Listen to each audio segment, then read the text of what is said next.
एक बार की बात है, एक अध्यापक अपने शिष्य के साथ कहीं जा रहे थे, तो उस शिष्य को कुछ मजाक करने की सूझी, क्योंकि उसको रास्ते में किसी गरीब मजदूर के जूते दिखाई दिए।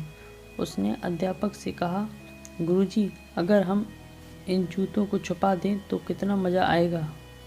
अब उसको तो मजाक सूझ रहा था, लेकिन गुरुजी ने कहा कि नहीं, गरीब इंसान के साथ इस तरह का भद्दा मजाक करना ठीक नहीं है। उन्होंने कहा, क्यों ना हम इन जूतों में कुछ सिक्के डाल दें और देखें कि इसका इस गरीब मजदूर पर क्या प्रभाव पड़ता है। उन्होंने ऐसा ही किया।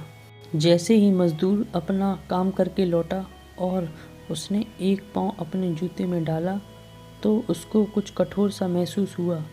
उसने अंदर हाथ डाला तो उसको कुछ सिक्के दिखाई दिए। वह थोड़ा आश्चर्य में पड़ गया। आसपास किसी को देखा तो कोई भी दिखाई नहीं दिया।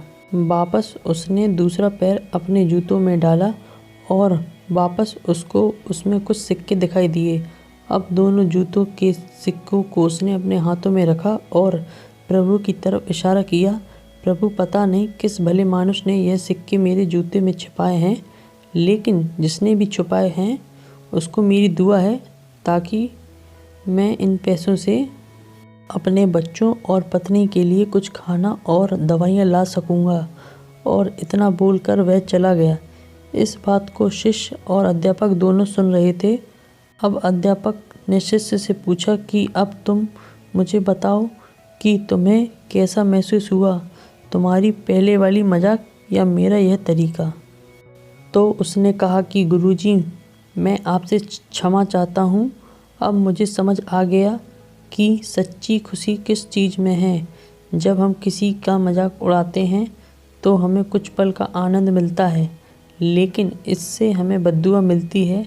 लेकिन अगर हम किसी की मुश्किल परिस्थिति में मदद करते हैं और जिसकी भी हम मदद करते हैं उसको भी नहीं पता कि हमने उसकी मदद की है, लेकिन अंदर ही अंदर हमें पता है कि हमने उस इंसान की मदद की है। यही सच्ची खुशी है। जब हम दूसरों को खुशी देते हैं तो हमें सच्ची खुशी मिलती है।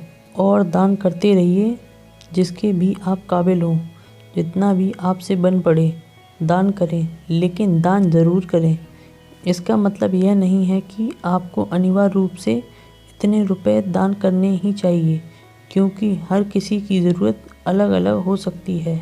अगर आप किसी को पैसे का दान नहीं कर सकते तो कम से कम चीज़ों का दान तो कर ही सकते हैं। मुझे उम्मीद है कि आपको ये स्टोरी ज़रूर अच्छी लगी होगी। अपना कीमती समय देने के लिए दिल से शुक्रिया।